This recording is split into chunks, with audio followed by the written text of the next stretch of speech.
Okay, so welcome to Financially Fit and Fabulous.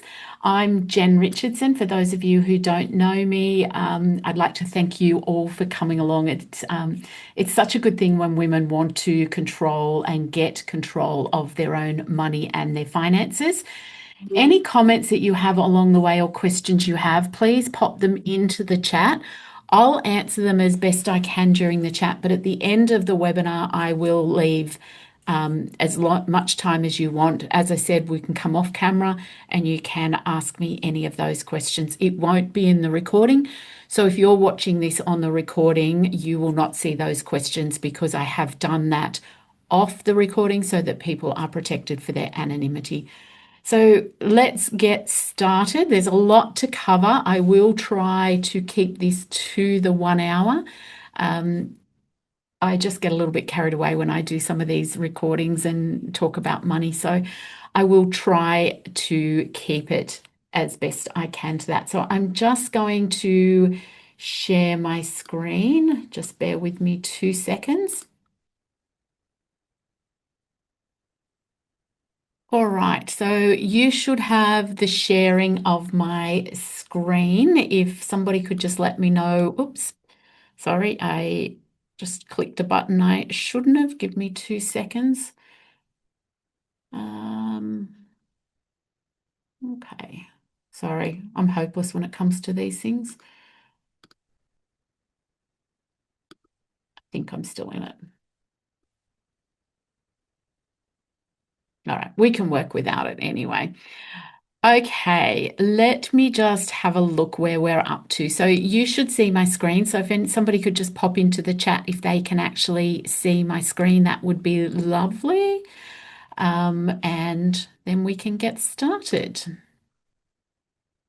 All right, I'm just getting my chat open so that I can actually see any of the questions that you might have as we go. So if you could just let me know in the chat if you can actually see my screen, Financially Fit and Fabulous. All right, as I said, welcome. Thank you so much for joining me here today. I am really excited that you have chosen to take control of your financial future. It is such a big part of our lives. You know, it's not something we're taught in school, and it is something that is in our everyday life. So taking control of your finances and building a financial future for yourself and also for your family is a really important step. So I'd love it if you could just pop into the chat where you're coming from. I'm here in Newcastle, in New South Wales. I've got a financial services practice here, so I'm actually sitting in one of my offices here. But I would love to know whereabouts you're coming in from. So if you could pop that in, that would be great. So the thing that I've found, I mean, I've been coaching people and particularly women in the last few years, but over nearly a 40-year career that I've had in the financial services space. And the one thing that I've found with everybody that I work with is we all think that money should be just about the numbers. And the reality is that it is more an emotional story than anything else. And that's because when we're looking at money, we're thinking about what our lifestyle it gives us, how we're going to pay those bills, how we're going to build for our own financial future, whether we're living payday to payday. But money is a thing that keeps us awake if we don't have control of it. It's the one that gives us the most stress in our life. And, you know, Relationship Australia actually says that more relationships are broken down because of money than anything else. So it is important that you get control of your money, and that will then give you the control over the emotional side of everything. And so, what you're here today for is to find out the steps that you need to take. Now, I do this in 5 steps. So, when we look at, oh, and I've got my chat on there. Hang on, I'll just move that off the screen because you could probably see that. When we talk about how we want to do things in our life with money, it's about taking those small, consistent steps. I mean, most people look at me and tell me that they're looking for the big change that they can do. And that's not what it's about. Getting control of your money and your emotions around money is to give you the control, but it's to do the little tiny step by steps that becomes consistent actions. And when you start to build on those consistent small steps, big things happen. So let's go ahead and start to change your money story. So, taking control of your finances so you can live the life you have dreamed of. Now, that is exactly what I want for every single person, but particularly women, because when you start taking control of your money and you start taking control of everything that you have in your life, you actually then start to live the life that you've dreamed of.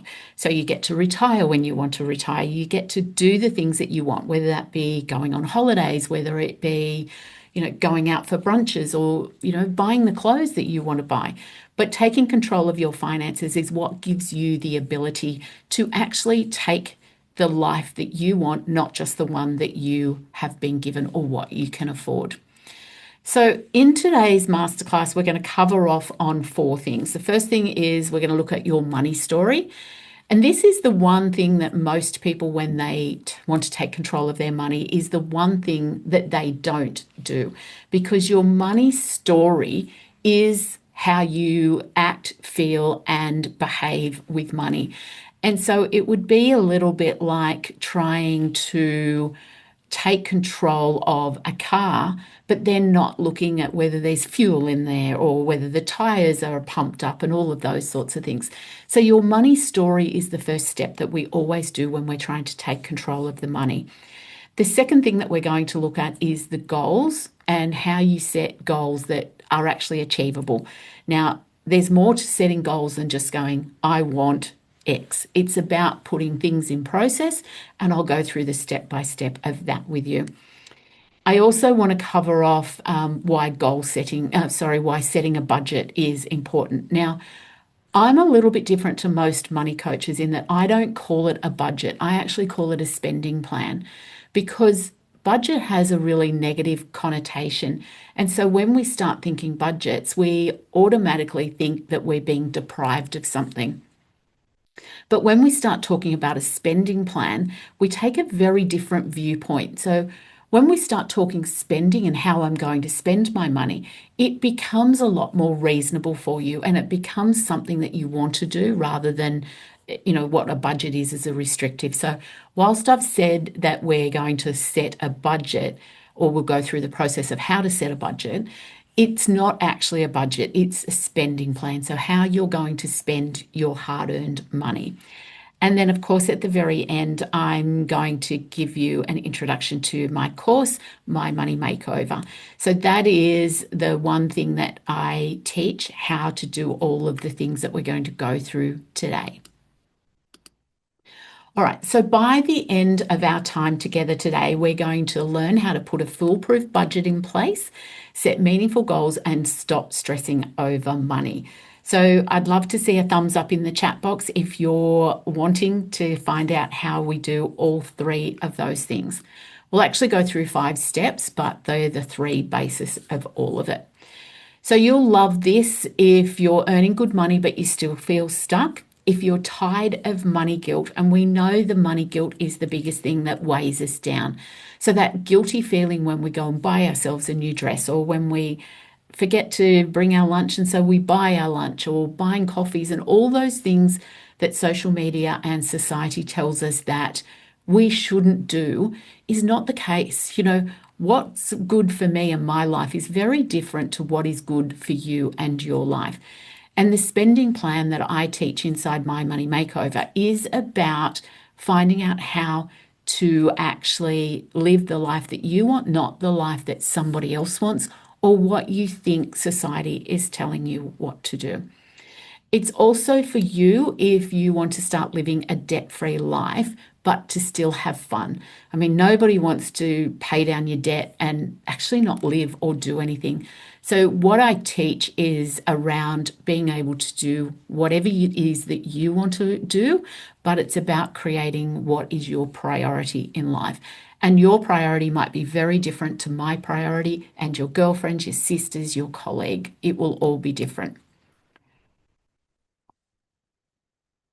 Sorry, just grabbing a drink of water. All right, this is not for you if you are looking for a get rich quick scheme, because that's not what I teach. As I said at the start, I teach how to do small, consistent steps to win, but without all the overwhelm that comes with that. This is also not for you if you're looking for someone else to fix it for you, because I teach you how to do the things so that you can do it for the rest of your life. If you were looking for somebody to come in, take over all your accounts, pay things, and get it all done for you, in 6 weeks' time, or 6 months' time, or 6 years' time, you've never learnt those skills. So I'm about teaching you the skills, not doing it for you. So if you're looking for somebody to just take everything for you and move on, then this is not for you. So, who am I to teach you this? Well, I'm an accountant, and I've been an accountant for almost 40 years. And it always shocks me when I say that, because I don't feel that old, but clearly I am. I'm also a mortgage broker, and I'm a former financial planner. So I gave up my financial planning license about 6 months ago, just because I wanted to build this course out a little bit more, and it gave me a little bit more freedom in what I could teach once I gave up that license. I've spent decades helping women and business owners on how to make sense of their money, how to grow their wealth, how to be better at what they do when it comes to money. And one of the things that I see all the time is all these wonderfully smart, capable women who are stressed or ashamed about their money. Now, if I had $1 for every time I heard somebody say to me, "Oh, Jen, I'm so embarrassed, I don't know how to get rid of this debt," then I wouldn't need to work ever again, because every single woman who has ever sat in front of me or in any of my classes or my masterclasses has always said the same thing. "I'm really embarrassed. I should know how to do this," or "I'm so embarrassed. I don't know what I'm doing," and all those things. And it's not because they don't know what they're doing. It's just that you weren't taught. Like, you didn't get into a car and know how to drive the first time. You got into your car when your very first driving lesson you ever did. You sat in the seat, put your seatbelt on, adjusted the mirrors 40,000 times because you were not quite sure how to look out the mirrors properly. You put your blinker on and you slowly, slowly creeped out of the curb. Now you just probably jump in the car, and if you're anything like me, the seatbelt's going on as the indicator's on and you're driving off it all in the same motion. Working with money will be exactly the same. If you don't know what you're doing, it's because you haven't been taught and you haven't been shown. But once you're shown and you're given that guidance, you'll be fine. You'll be just like when you jump in the car and drive. So it isn't about budgets, and it's not about the numbers. It's about teaching you what you need to do in order to take control. And the thing that I say to everybody when I'm working with them is money is a tool. Take the emotion out of it. Think logically. It's about the same as, a builder with a hammer. The tool is what allows them to do what they want, and money is the tool that allows you to live the life that you want. So it's about taking control of that hammer and learning how to hit that nail and making sure that that piece of timber stays in. You're doing that now with your money, and that's what you're here to learn. So just for one moment, I would love you to imagine what your life would feel like if you didn't have any money worries.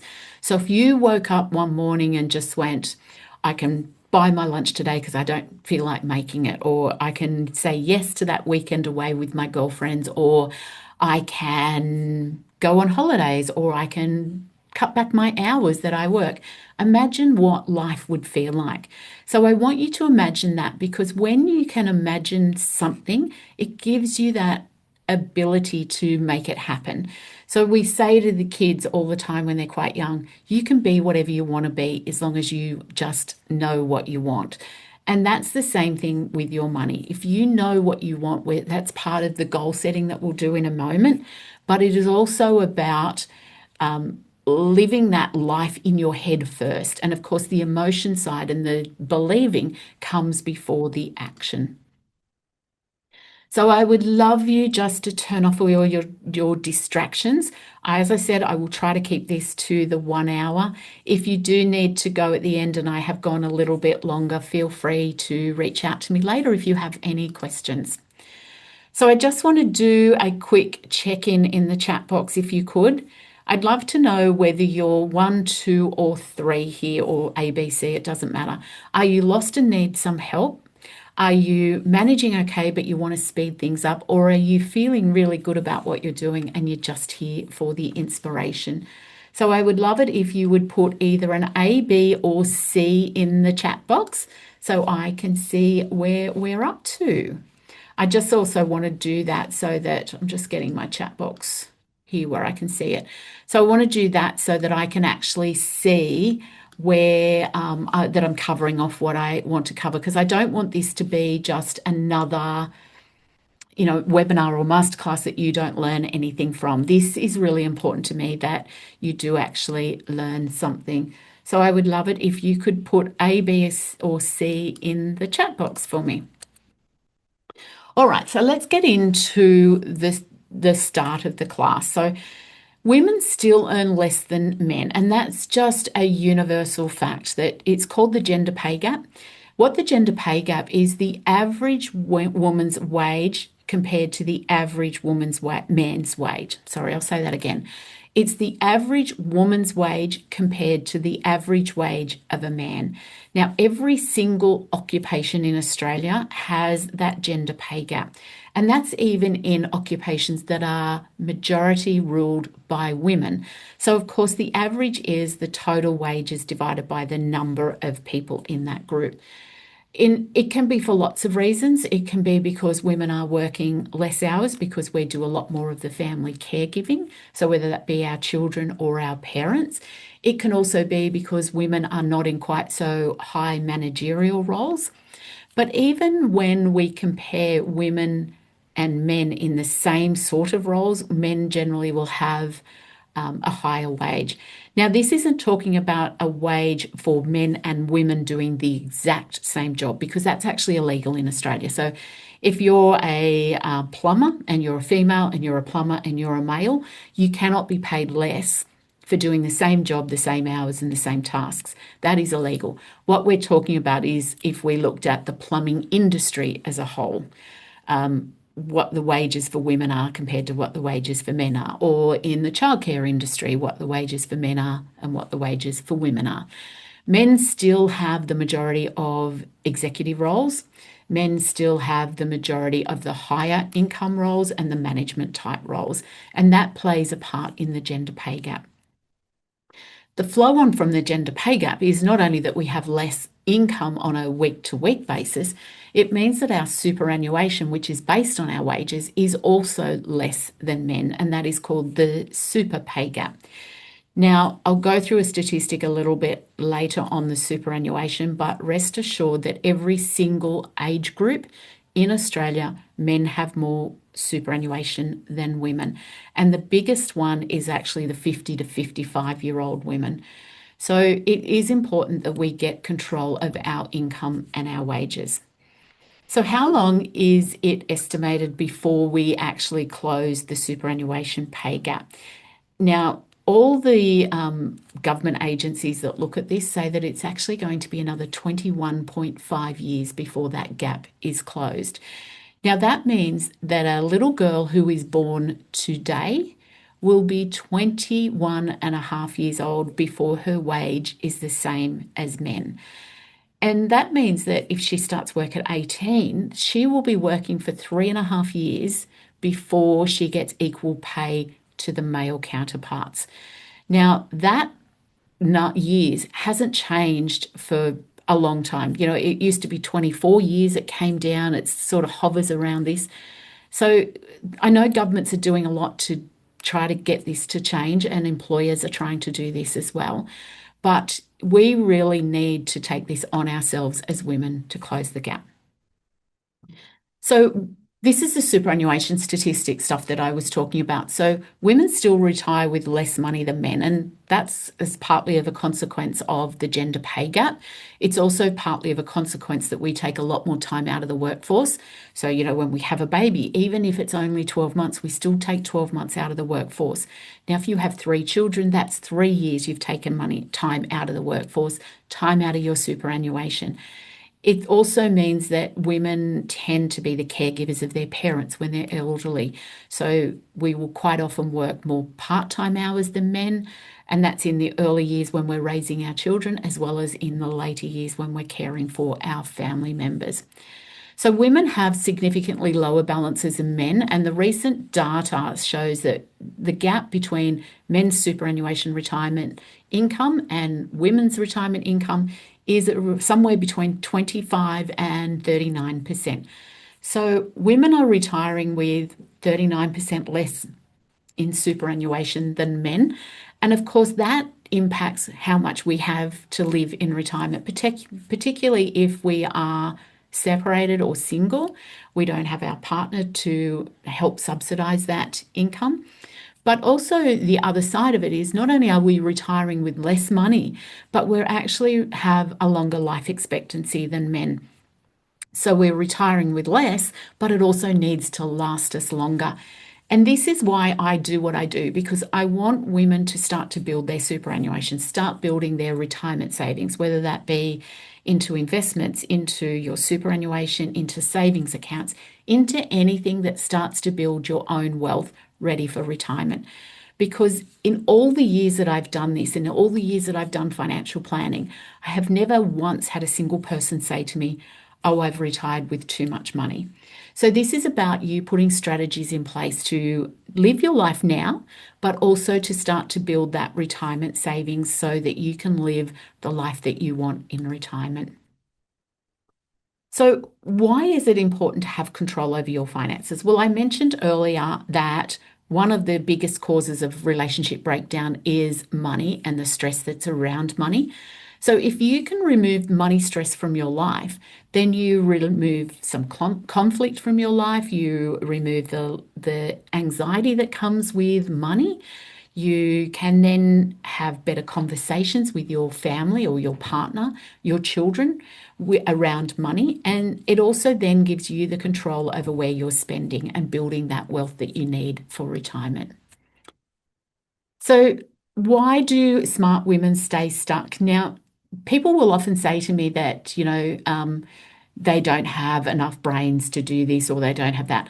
I have had clients who are very well educated, earn extreme amounts of money, but still can't control money. So just because you have money coming in doesn't mean that you're going to be good at handling it. And if you can't control $1,000, you're not going to be able to control $10,000. So getting more money doesn't solve the issues that you have with money. All it does is magnify the issues that you've currently got. So it's important to remember that you're capable, you're successful, you just weren't taught how to do this.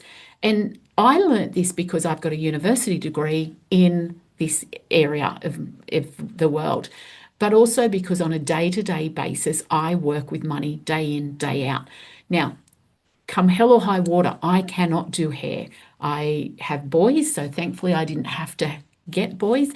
But a hairdresser will tell me that doing hair is nice and easy because that's what they're trained to do. This is what I'm trained to do. So I do this quite naturally and quite easily. But what I want to be able to do is teach you how you can also do this. So, knowledge is power. Now, this is one of my favorite sayings that I say to everybody all the time. Burying your head in the sand doesn't solve anything. Sometimes what you have to do with money will be uncomfortable. It will be a difficult conversation. It will be lots of things.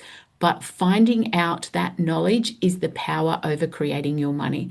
And of course, financial freedom comes from financial knowledge. And that financial knowledge comes from the power of knowing your numbers. So, why do you need a plan? So, a financial plan tells you what you need to do and by what date you need to have it done by. So, it's like the GPS of your financial world. And I always say, I wouldn't like to get on a plane and the pilot hasn't done their mapped out where they're going, worked out how much weight they've got in the plane, have they got enough fuel, what direction have they got to do, what's the wind speed doing. So their manifest that they do for getting you from point A to point B is their plan. So what I want you to be able to do is to create that plan for yourself to go from point A to where you want to be at point B. And that's like the pilot of the plane. You don't want to get on that plane and he doesn't know where he's going to land and just goes up in the air and hopes for the best. Because instead of landing in Greece, you may land in Mexico. And that wasn't where you wanted to have your holiday. And that's what I see so many people doing with their financial plan. They just wing it. They just do day to day what needs to be done. Instead of going, I want this life or I want to land here. This is the steps that I need to take to get you there. And that's your plan. And it's one of the key things that you need to do to actually take control of your money. And it sounds boring, it sounds difficult, it sounds like I'll do that another day, but it is actually the step that you need to do first and foremost if you want to get control of your finances and your money. So please don't make the mistake of everybody that has ever come to me has made, and that is not to have a plan in place. So, do you feel overwhelmed by money? Because once you know what you're doing, when you know how to look after your money and create the plan and put a spending plan in place and start to look at doing investing and just building out a financial life for yourself, you will wonder why you were ever overwhelmed. Now, go back again, as I said, to the first time that you ever drove a car. The first time you sat in that car, you were probably scared, terrified. Let's not put the word in there I was going to put. So you might have been absolutely scared. And so you were shaking, you were nervous, your palms were probably sweating, you were probably having trouble, difficulty swallowing, and all those anxiety things. But as I said, now that years and years of driving, you don't even think anything of it. It's just a very natural part. And money will be exactly the same for you. So once you get the features that you need to do, and once you start looking at all the things that, I'm going to teach you, you're going to look at this and just go, I actually don't know why I was ever worried. You'll learn skills. And they are skills. You'll make mistakes, you'll restart. Some days it'll feel like 2 steps forward, 1 step back. But be kind to yourself when you're making those steps and going backwards, because those mistakes, you'll learn more from it than you will from the success. And that's why I don't do any of this as a done for you. I said at the start, this isn't for you if you're looking for somebody to do it for you. And the reason that I will never do that for anybody, and there's lots of programs out there that will do that, but it's about teaching you the skills, because I am probably not going to be in your life for the entire life that you've got. And I want you to be able to master these skills for yourself so that you don't feel overwhelmed. But the other side of learning a skill is that you can pass that on to your children or your grandchildren. And it was one of the skills that I've passed on to my 3 boys. And I see my eldest now, who has a little girl, I see him starting with those very basic steps that I taught him. So it's now a skill that will go down through the generations in our family. So if you feel like you're living week to week and never getting ahead, that is this thing that most people are doing. We're overwhelmed by how much we're spending, how little we've got in the bank, the bills that just keep coming, the cost of living that just keeps increasing. So part of what you're going to learn today is those steps that you need to put in place, but it's also what I teach you inside my money makeover. I teach you going from living from week to week to having money in the account. And it's funny, and one of the girls ladies that's in my course at the moment, she said to me the other day in our Zoom call, I've got all this money sitting in my bills account. I started to wonder what's gone wrong. And she said, then I realized that I've never had this money set aside so that when bills came in, it was paid. And she said, I actually now am looking at, do I need all of this money? So that's part of the skills that you will learn. So I want you to eliminate the shame spiral. And this is something that we see all the time with people that we work with. So you feel guilty about spending money. I'll have people say to me all the time, I feel really bad. I went shopping and I bought a dress. Well, you should never feel bad about buying a dress. What you should feel bad about is that you didn't have that in your plan to do because you didn't know what to do. So, of course, as soon as we start to feel guilty, we start to avoid everything, because nobody likes that feeling of feeling uncomfortable, feeling guilty, feeling anxious. So as humans, we do everything possible to avoid it. And so avoiding that feeling, it means avoiding looking at your money, looking at your bank balance, looking at what bills you owe, looking at your superannuation to see if you're on track to actually make your retirement. And of course, the more we avoid it, then the more guilty we feel. And so we're in this spiral that just keeps going and going. I want you to break that cycle and break it as of today. So I want you to draw a line in the sand after today's masterclass. Take the steps that I'm giving you today and put them in place. Or, of course, come join me in my money makeover and I can help you get all these things in place. So if you feel like you have no idea how to get rid of your debt, just rest assured that you are exactly where most people are. And we always feel very isolated when we have these feelings and we feel like we are struggling on our own. But 80% of the people who come to me have those same feelings.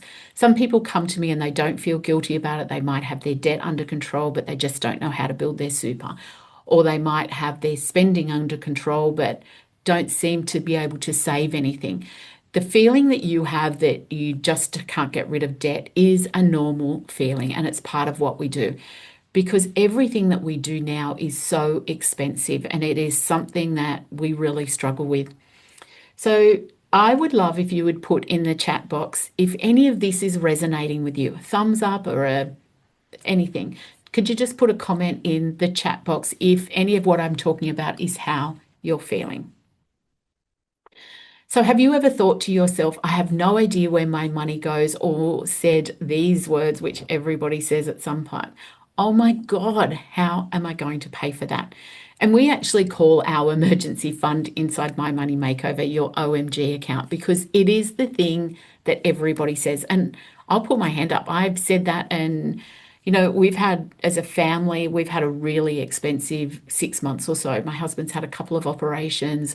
We did a bit of a reno on our house, just got some painting done, got new windows that weren't opening and things like that. So I have to admit, in the last 6 months, I've said a few times, oh my God, how many more of these bills are coming? Or, oh my God, the extras that we got from the builder and just lots of things. So the difference between my oh my gods and probably yours is that I had the processes in place. So when I had that feeling of, oh my God, how am I going to pay for this? I just had to go back to my processes and go through everything that I've done.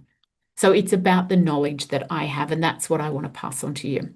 So imagine how you would feel if you never had to say those words again. So I would love you just to think about that for a moment. And here's one of the biggest myths that I see is that the budget means you can't buy or do anything that you want.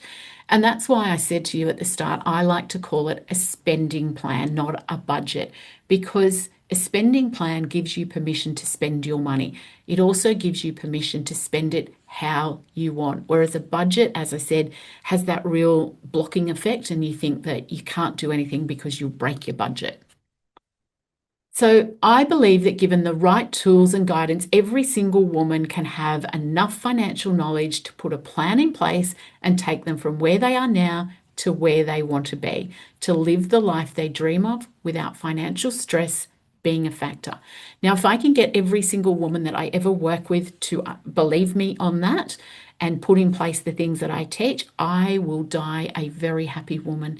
And I would love it if every single woman in Australia could say that they have done all that. So here are my 5 steps for taking control of your own financial future.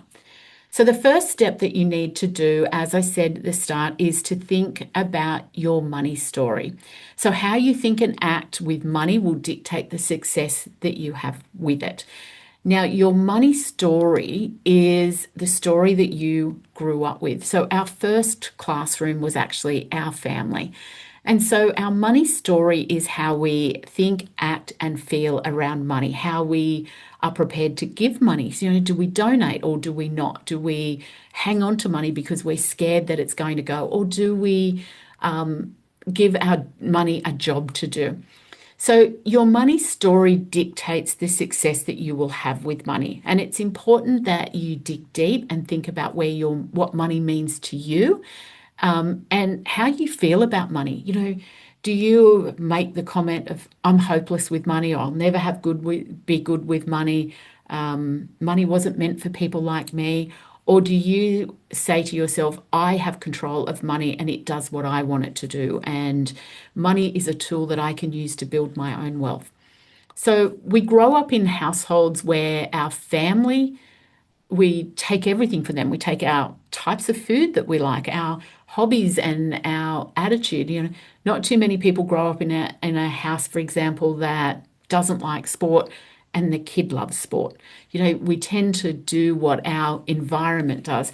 So if you grew up in a household where money was a stress factor, more than likely you would have come into adulthood with money being a stress factor.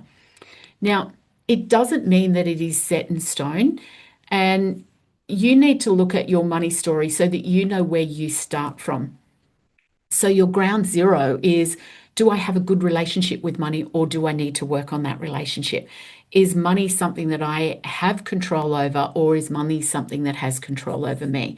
So, the money story that you have it's really quite difficult when people start digging into it. And I've had women in tears with me when we start digging because they just didn't realize, it is part of your growing up and it's part of your psyche, but generally it's something that we don't dig into to find out why.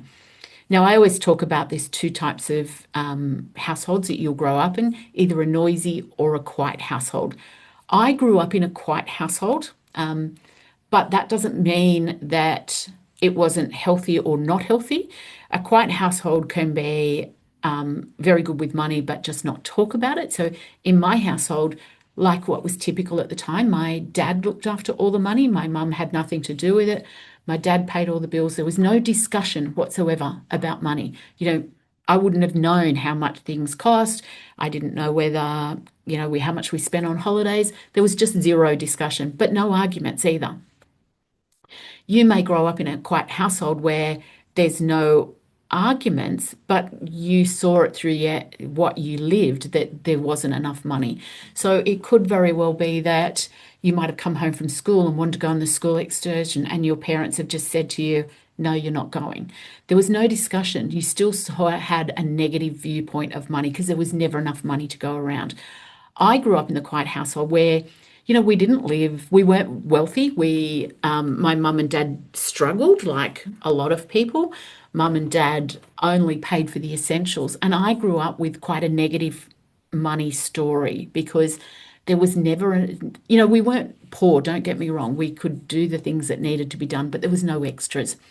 So the money story that I grew up in was a negative one. I'm still to this day, every single day, fighting that most time now have a very positive viewpoint of money, but I do constantly fight it. And as I said, that last 6 months, that has really challenged me to keep on top of that money story that I grew up at.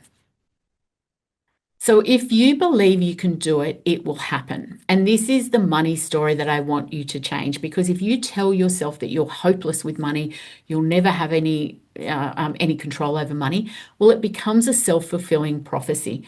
And so you will be bad at money. So I want you to believe that you can change that.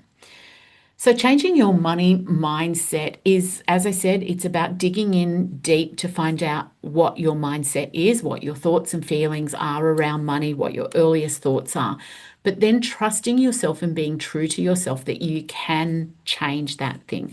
So if you're told that you'll always be hopeless with money because that's what you grew up believing, it's about changing that and saying to yourself, I'm learning my money. I'm going to be better at my money. I'm taking it step by step. And that money story is what changes the way you look at money. So we talked about this already, so I won't go too much into this, that what is your mindset? So it's the mindset, as I said, of how you feel about money, how you act with money, whether you're generous, whether you're cautious, whether you are anxious or nervous.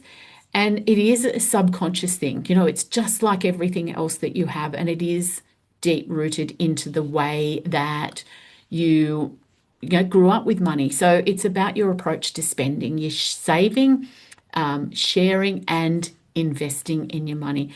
And it's an attitude. And we all know that attitudes can change. But it's like everything else. If you've got a chip on your shoulder type attitude, you're the one that has to make the conscious decisions to change it. And so when you make those conscious decisions, life does get easier and you do get a different result when it comes to money. So, money, if you think money is rooted in evil, then you will probably have a negative viewpoint or a scarcity mindset.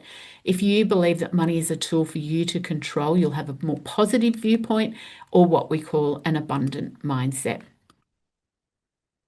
So, I would love you to think for a moment, what is your own money story? What is the way you feel about money? Do you have that positive viewpoint? Do you think that you're in control?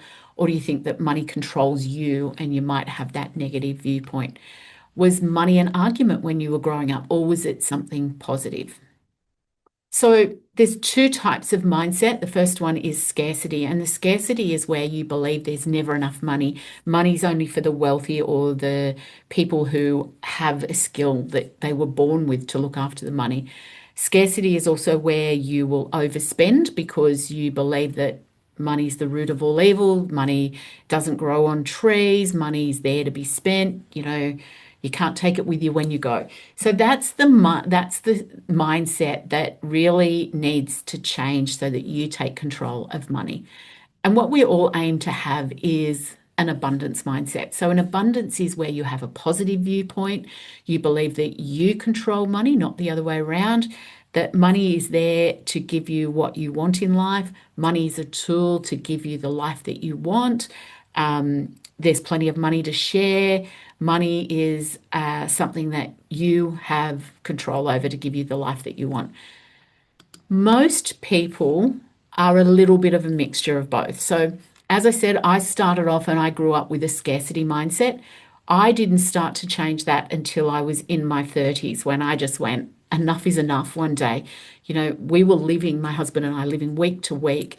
I was an accountant and everybody thought I should know what I was doing. But back then, accountants were never involved in personal finance. We just looked after company tax returns and business tax returns and financials. We could do a budget for a business, but it never came through to our personal life or our life of our clients. So I grew up with a scarcity mindset. Money wasn't the root of evil or anything, but it definitely was something that we didn't have an abundance of. And it was definitely something that was ruling our life. I still remember when I went to high school, picking subjects that I knew didn't have big annual fees, because I knew if I went home and I wanted to do, I remember one year I wanted to do squash as a sport, but that was something like $10 a week. And I knew my mum and dad, if I went home, would not have allowed me to do that as a sport because it was going to be too expensive. So that year I did just school netball. So you just went down to the netball courts and played netball for sport because I knew there was no cost to it. So that was the scarcity mindset that I grew up with. When I got into my 30s, I knew everything needed to change, that I wanted money to be my thing. And so I have worked really hard to change myself into an abundance mindset. 90% of the time I say I am in an abundance mindset. There's a 10% of the time that my brain still flicks back to that ingrained thing that I got as a kid. So I keep working on it and it's a constant. So, if you're in that scarcity and you want to change to an abundance, I'm here to say to you that it can be done because I did it. So how do you change that mindset? Well, it's intentional. No different to if you want to build muscles, you need to come up with a plan how you want to go to the gym and actually show up at the gym and do things. So it is a real mindset that you need to change. You need to come up with a plan. You need to work out exactly what you need to do. Preferably if you can find a buddy. So talk to somebody about how you feel about money. Every time you feel stressed, work through that with that person in how you feel. So this is what you need to do. You need to determine what your money mindset is. And we've just gone through that. You need to change the way you look at money. So take a real positive viewpoint that I am in control of money. Money is not in control of me. Take that view that you're going to build that money or put a spending plan in place. You also need to look at the ways that you sabotage your money. So that's things like what the hell, I've had a really bad week. I just need to buy that dress because it'll make me feel better. They're sabotages that will always put you back into that scarcity mindset. So they're the three steps that I need you to take. So if you've got pen and paper, grab them, write them down. So determine what your money mindset is. Look at how you can change the way you look at money and look at the ways that you are sabotaging your money. So this is how you work out what your money mindset is. So I want you to think about your earliest memory about money. Was it positive? Was it negative? Was it quiet? Was it loud? Was there arguments in your family? Or were you in a noisy household where money was discussed, sitting down and calmly at the table? This is what our bills are this month. This is what we've got to do. Sorry, kids, we can't do that this month because we've got this extra bill. They're all positive mindsets. They're still in a noisy environment, but they're a positive and they will give you more of an abundance. I also want you to look after, to ask yourself who looked after the money in the house when you were growing up. Was it a shared thing? Was it something that just one person took with no discussions? I said in my family, my dad looked after it all and my mum had no involvement in it. Dad used to give her, I don't even know what the amount was, but it was cash because, everybody was paid in cash those days. Housekeeping. Every Thursday when he came home from getting his pay, he would give mum some housekeeping money to go and do the groceries. Dad looked after everything else, which meant that we had that quiet household I was talking about. I also want you to look at whether you've had a rocky relationship with money. This is the thing that made me change the way I looked at money because in my 20s, I was living payday to payday.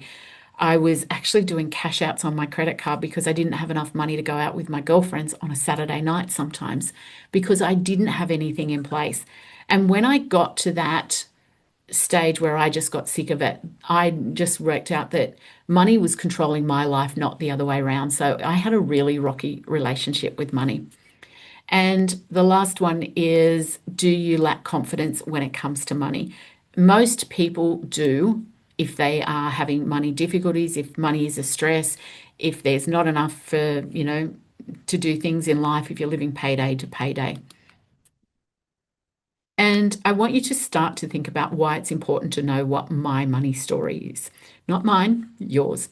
So think about those questions. Ask yourself those questions when you jump off this call. This is where I said this is drawing the line in the sand. So they're the 5 steps that you need to do to work out what your money story is. So if you just reflect for just a moment on what my money mindset is. What do I want my money mindset to be? Do you want to move it from being a scarcity mindset to an abundance mindset? And then ask yourself this question: what do I need to do to change my mindset? Because that is the first step of actually doing it. So you can dream all you want, you can, manifest everything that you want, but if you don't put changes in place, nothing changes. So my second step in getting control of your financial freedom is to create goals. Now you'll notice that we've worked on your money mindset and now we're creating goals. And people will say to me, but just let's get to the money thing. If you don't do these first 2 vital steps, it does not matter what we do in the money thing, you will not get control of your money. So goals are not wishes, they are the cornerstone of your success. And this is part of, once you've worked out what your money story is, your goals will give you the path to believing what needs to be done and the action steps to do those.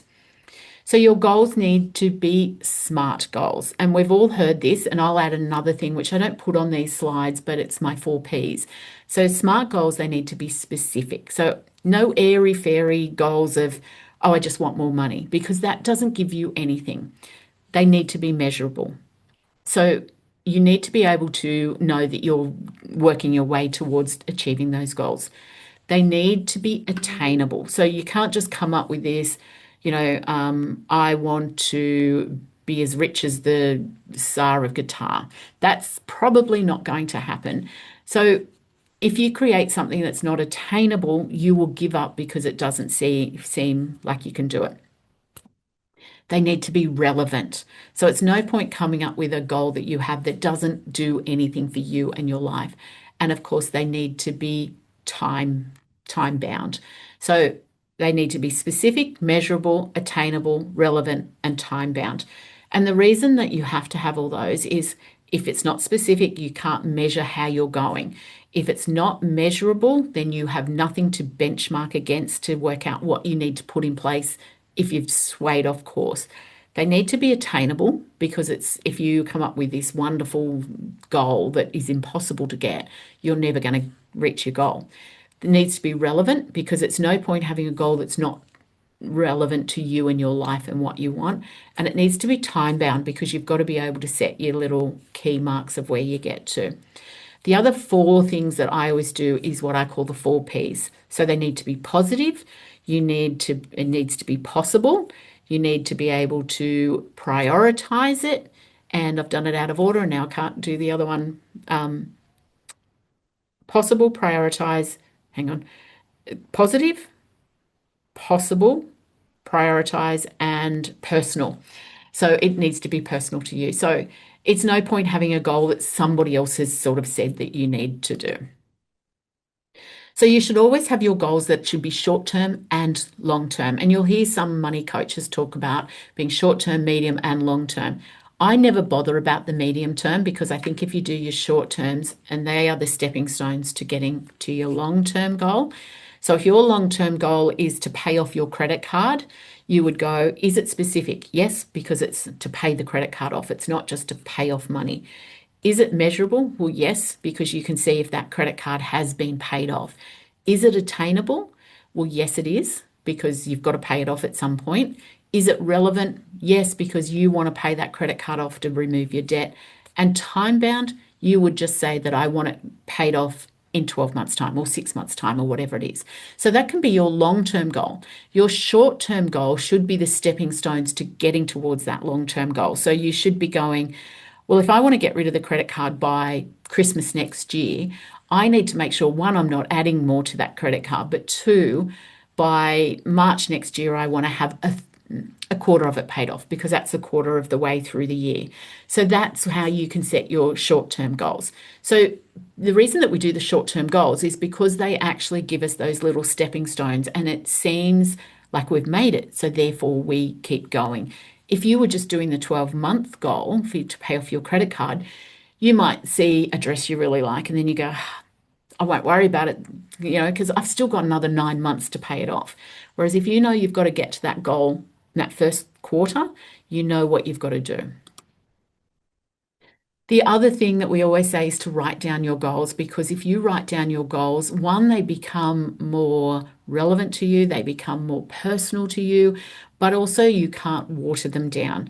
So if you don't write it down, humans, we become very flexible in how we do things.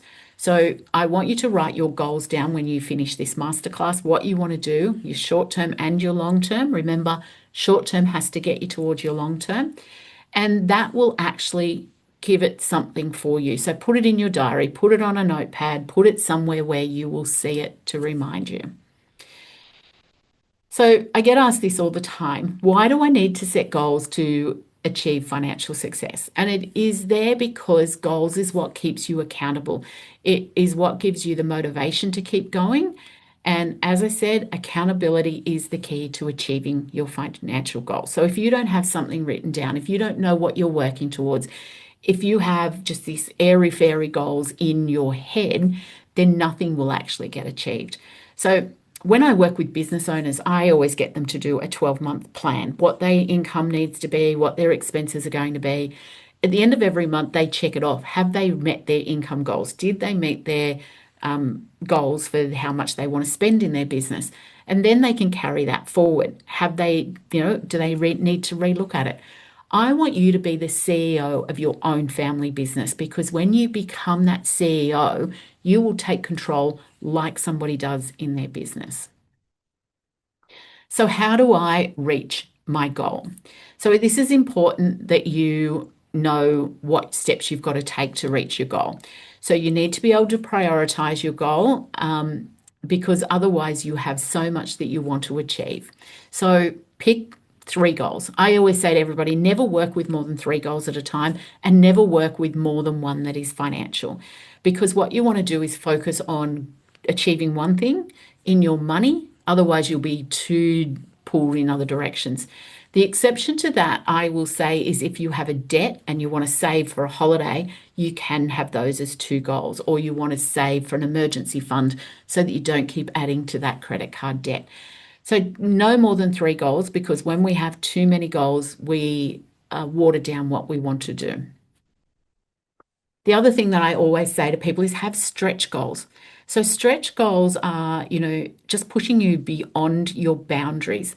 So as humans, we always want everything to be in a nice little comfort zone because we love comfort. It's built into us. We never want to push ourselves.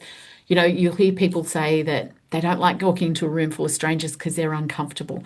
But if you do that regularly, you get very comfortable with walking into a room of strangers and starting a conversation. I mean, I hated doing webinars when I first started because I felt really subconscious talking to a camera with people, on the other side may or may not be looking or listening. But now I sit down and I don't think anything of it. It might be exactly the same as if I was sitting in a room with people and I was teaching them. So stretch goals are there to push you beyond your comfort zone.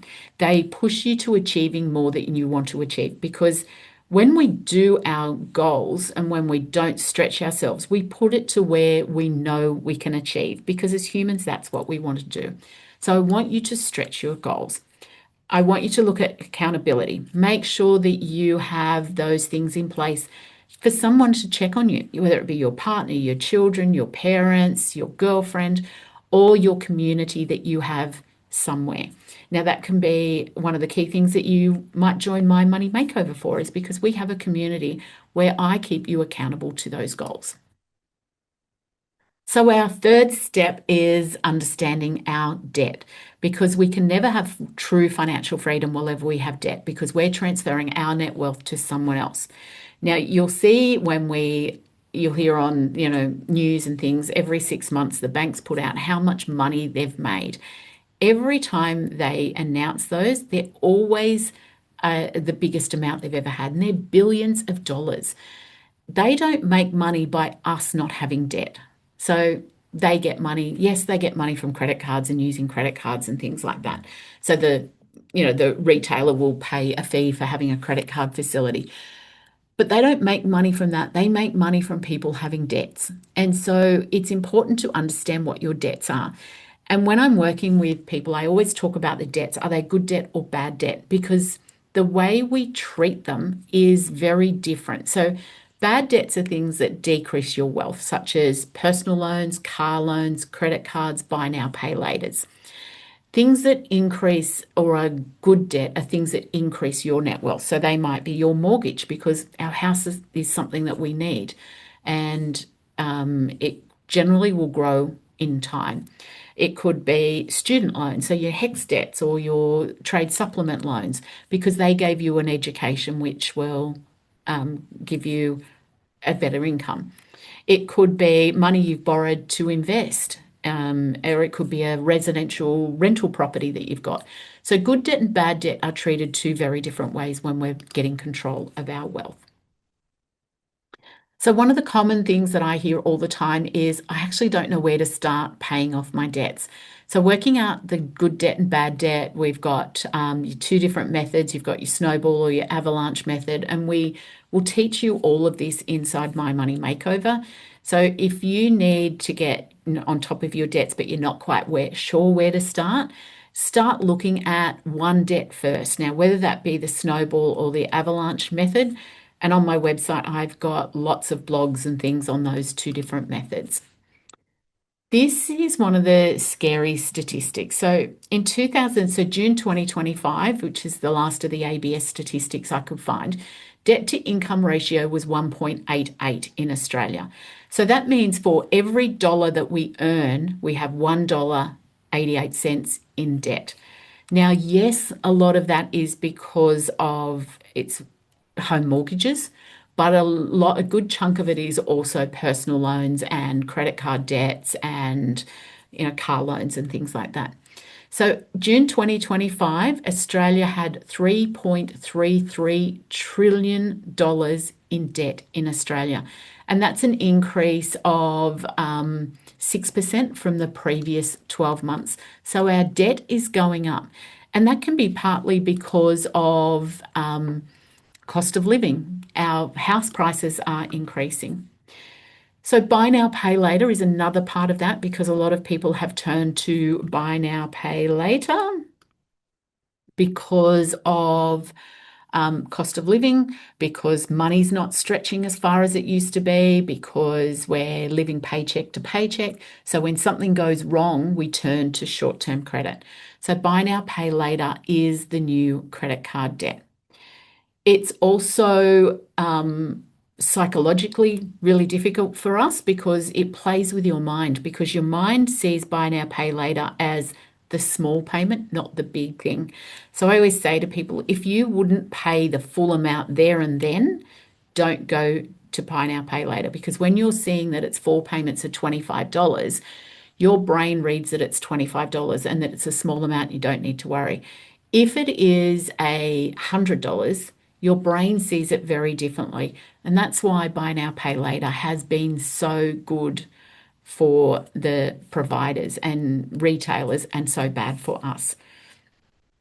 Buy now, pay later does have an effect on your credit rating. So when you go to get a loan, because every one of those buy now, pay laters is registered as like a loan. So it definitely is something that will affect your credit rating. The scary thing is that a lot of people now say that they couldn't manage their finances without a credit card or buy now, pay later, which means that we are living beyond our means.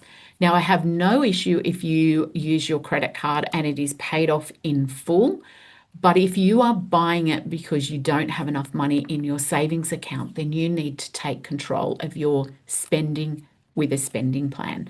So our 3 steps so far have been look at your money story, or your money mindset, look at your debts, and then look at where your money is going. So that are the 3 steps that we've done so far. The 4th one is, sorry, this is the one where you know where you're spending, and it's the key to change. Now, we talked about this earlier on, and I said people will look at why you need to do things with money beforehand. And the reason that we do is because if we don't get our mindset right, we don't get our relationship with money sorted, we don't change the way we feel about money, and we don't understand what we owe, it doesn't matter what we do as far as our money goes, we will never build our net wealth. So knowledge is power. And I said that really early on is that if you don't know what something, you can't change it. If you don't know where you're spending your money, you can't put things in place. If you don't know what debts you have, you can't put it in place. You don't know what superannuation you've got, you can't build that superannuation. So knowledge is power. And of course, our expenses, just like our debt is good debt and bad debt, we have our expenses, and again, they're treated very differently. So we have wants or we have needs. So our wants are the things that we need to spend money on in order to live. So it's things like our electricity, our water, our food, our housing and things like that. They're our needs. Our wants are things that we like to have that make life better, more enjoyable, more comfortable. And I'm not saying that we should get rid of all of our wants, because wants are our enjoyment in life, but we need to treat them very differently. So when we look at it, we always look at reducing our wants to what we need to have, looking at our priorities with our wants, looking at whether it is something that we have to spend money on. Our needs is looking at reducing how much we spend. Can we get our telephone accounts down lower? Can we change suppliers for our electricity and get it at a better rate? So we always work on reducing our needs by 10%, looking at reducing them. We've got lots of little ways that we can do this. And it's one of the things that I learned when I was getting control of my money, that looking at different ways of spending our money on our needs and then getting rid of some of the wants. Now, that doesn't mean we get rid of them completely. It just means that it gets, maybe it's gone for a few months while we get on top or get our emergency fund settled down. And this is the thing that when I'm working with people, I always say small changes can have the biggest impact on your finances. Everybody is looking for that big kahuna.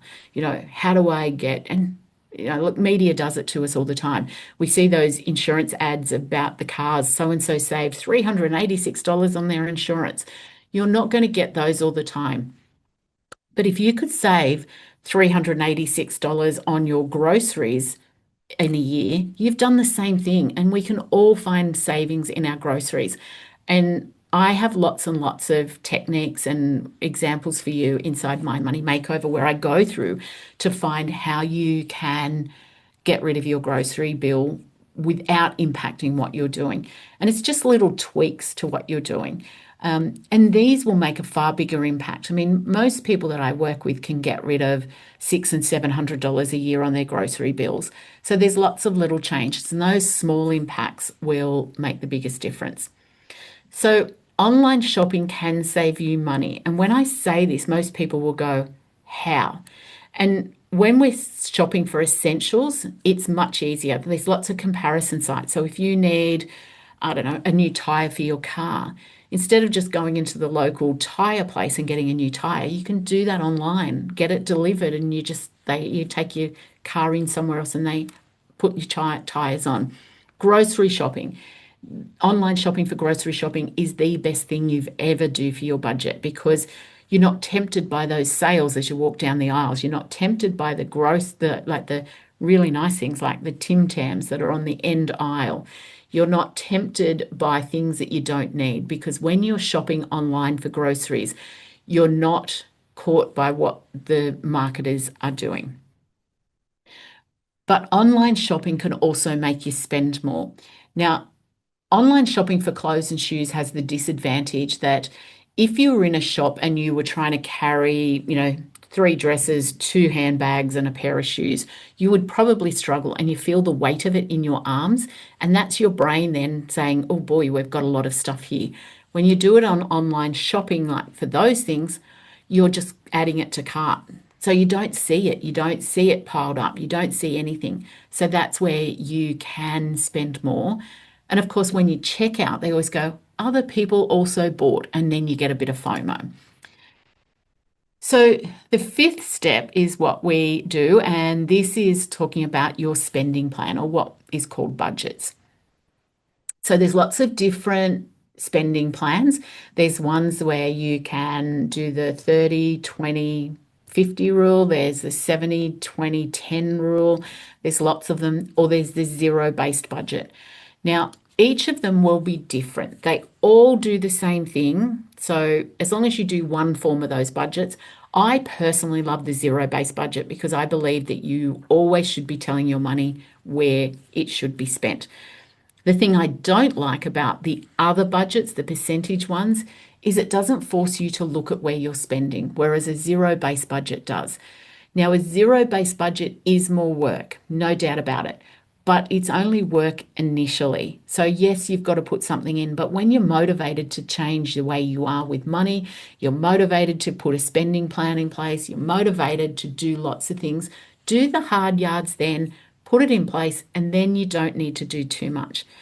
Now, the budget that I teach or the spending plan that I teach inside my money makeover is not one where you have to look how much you've got. We use a bank account system so that you know this is how much money I've got to spend and you can do what you want with it. So once we've done the working out how much money goes to different accounts, you do just work with exactly the same as those template ones. So as I said, the zero-based budget says this is how much money we've got coming into our bank account. This is how much is going to go to bills. This is how much is going to go to my everyday living, like your groceries. How much is going to go to my nice things in life. How much is going to go to my long-term goals, your short-term goals, and your emergency fund. Every single dollar you earn is given a job. And that's the key to getting control of your money.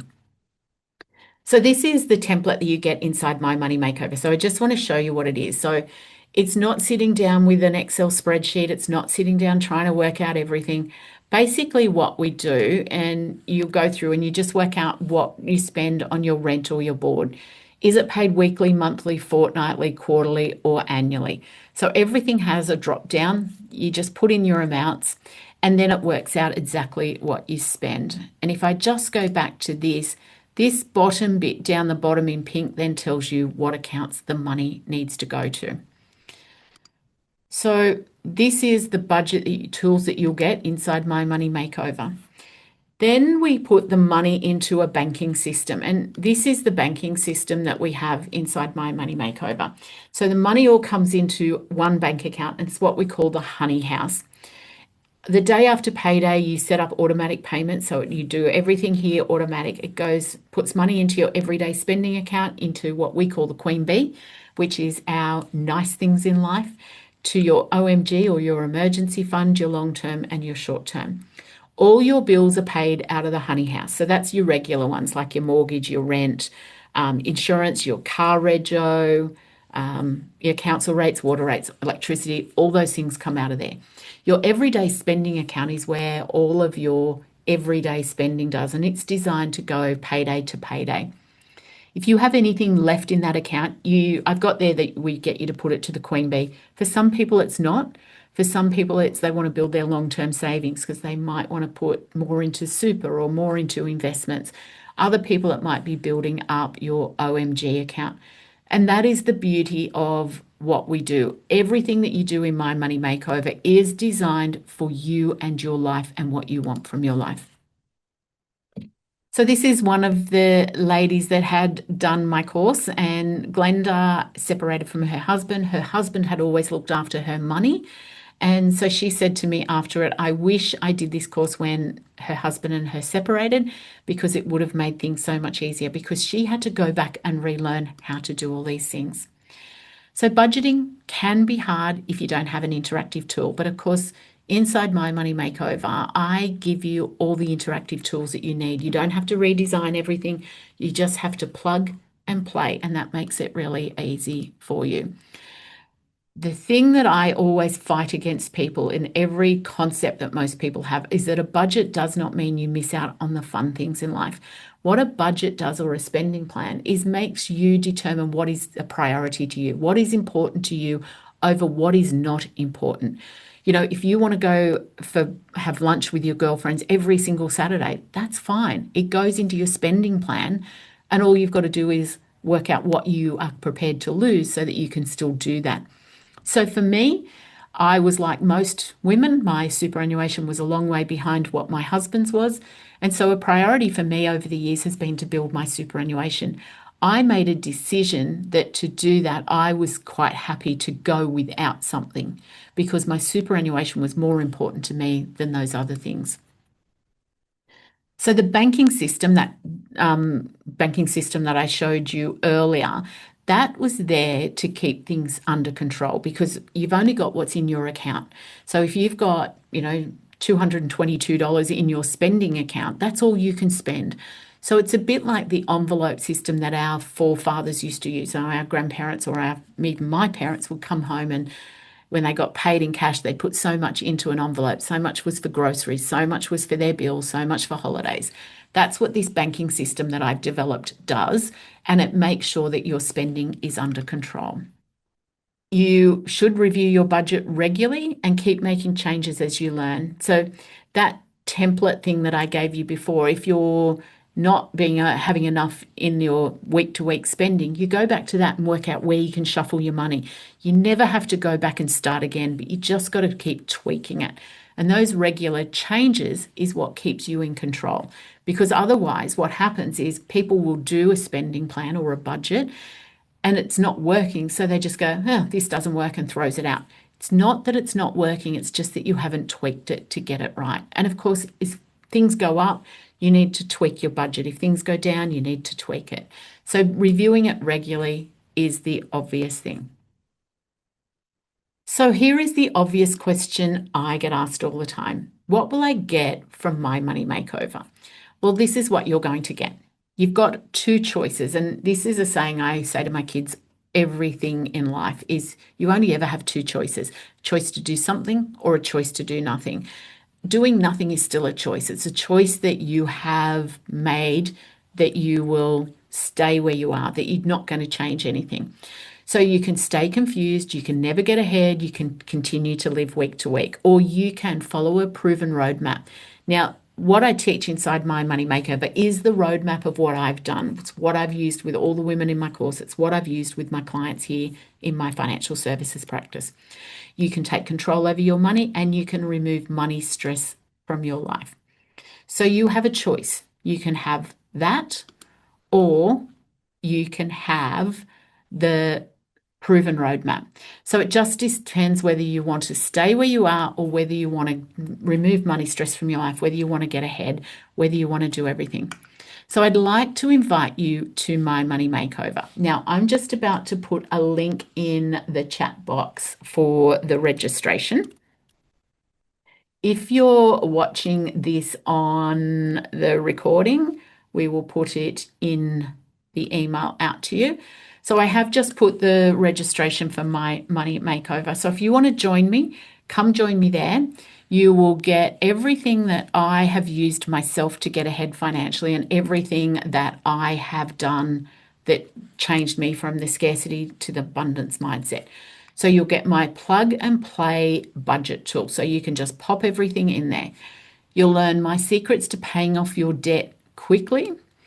You will also stop stressing about money and stop worrying about how you're going to pay the bills when they come. The course itself is 5 modules. So it's the first module, which is the mind games and money blocks. The second one is knowing what you owe. The third is taking charge of your spending. Fourth one is changing what you can, and that's where we look at reducing how much you spend, where you can increase your wages, and the 6 bank accounts that every woman needs, including that budget template that I showed you earlier. So the value of that, My Money Makeover, you'll get all the templates, plus there's ebooks for it, there's bonuses, there's no fancy pantsy lingo. And that's the thing that I find that most people get confused about, because this financial world is very over the top. You get weekly Zoom calls with me. So it's group Zoom calls. You get to ask all the questions. You can ask me anything in there. You can get me to review anything. You can get me to look at it. You've also got a closed Facebook group. So if it's between the Zoom calls, you can just put something in the closed Facebook group and I will answer you. And as a bonus, anybody who signs up in the next 24 hours will get a 1-hour workshop, and that is a one-on-one with me where I can go through and kickstart you into your new financial life. Now, if you sign up in the next 24 hours, you'll also get a 50% discount on my course fee. So the course is $997, so you'll get that for just under $500. You'll get that 1-hour one-on-one with me. I generally suggest people to leave that until at least halfway through the course. Just because if you do it too early, you don't have enough knowledge and I can't help you to the best of my ability.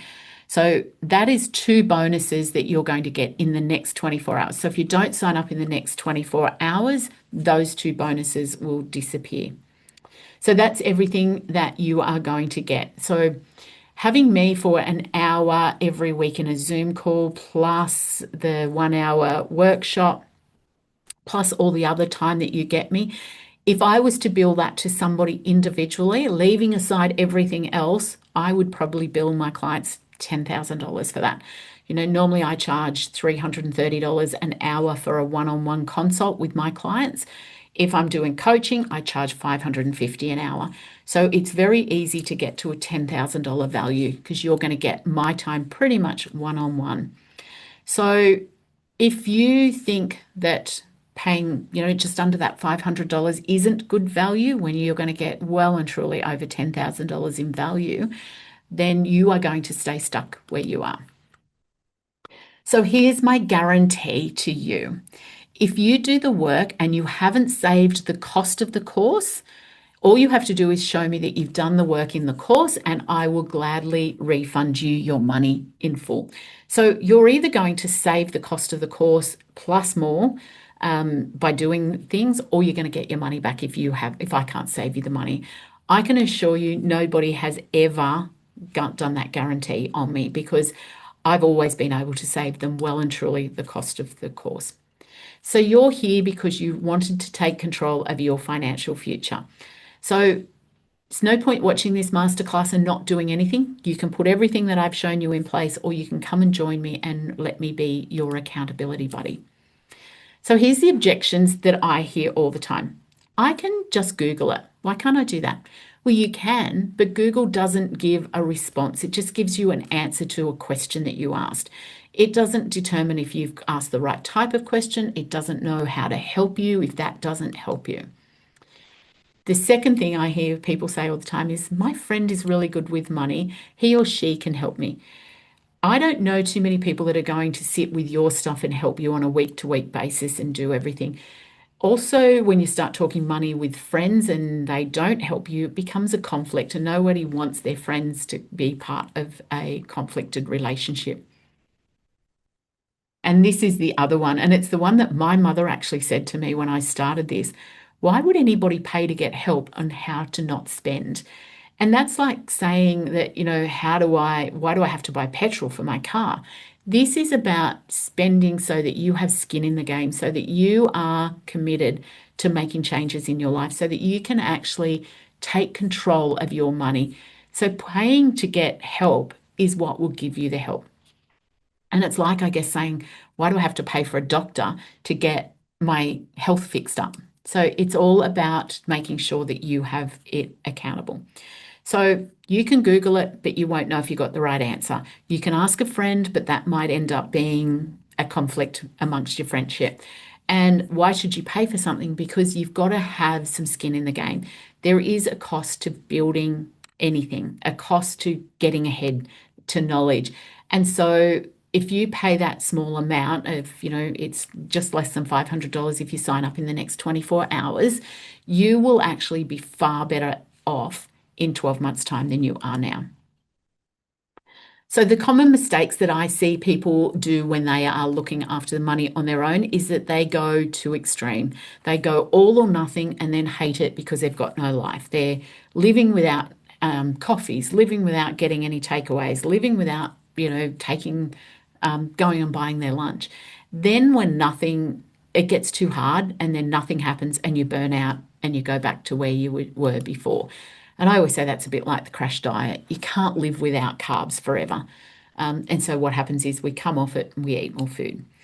They try to do it alone. So support is what equals success. So the accountability stuff. Have you done your work? Have you ask the questions that you want to ask? So doing it on your own doesn't give you that accountability. And the third mistake that I always see is ignoring the emotions, because money mirrors your own mindset. And we talked about that earlier on, about how your money mindset is the first thing that you need to come to peace with and make changes if there's going to be any success in your life. So if you heal your money mindset, everything changes. So, what are your next steps? So, I want to ask you what you're going to do to make sure that in this time, in 12 months' time, you're not in the same spot that you are now. So, I want you to come and join me inside my money makeover. The doors are open. The discount of 50% is only valid for the next 24 hours, and that is my gift to you for showing up to the webinar. If you are watching this on a recording, you have a 25% discount. So this was the gift for anybody who showed up to, take the next steps. You will also get the 1 hour one-on-one with me, which you can do at any time in the 12 weeks that you've got access to the course. I also have something really exciting coming in January, which is another couple of modules. So if you sign up before the next intake comes in, you'll actually get those new modules free of charge. So that's a really exciting thing. It's about superannuation and investing, and they're two really big modules that people have. So that's all for today. I have just put the link up on the screen again for you. It is in the chat box. If you're watching this on a replay, you will have that in the email that is sent and the discount code. So use your discount if you've got anything else. So what I'm going to do is we are just going to go to the questions. I am actually going to stop the recording in a couple of secs, just so that if anybody wants to come off mute and ask me any questions, it won't actually be in the replay. So just as a recap, these are two other women that have done my course and absolutely loved it. Again, there is the link for the registration for My Money Makeover. And my final encouragement to you, ladies, is you've got this. Your financial freedom story starts today.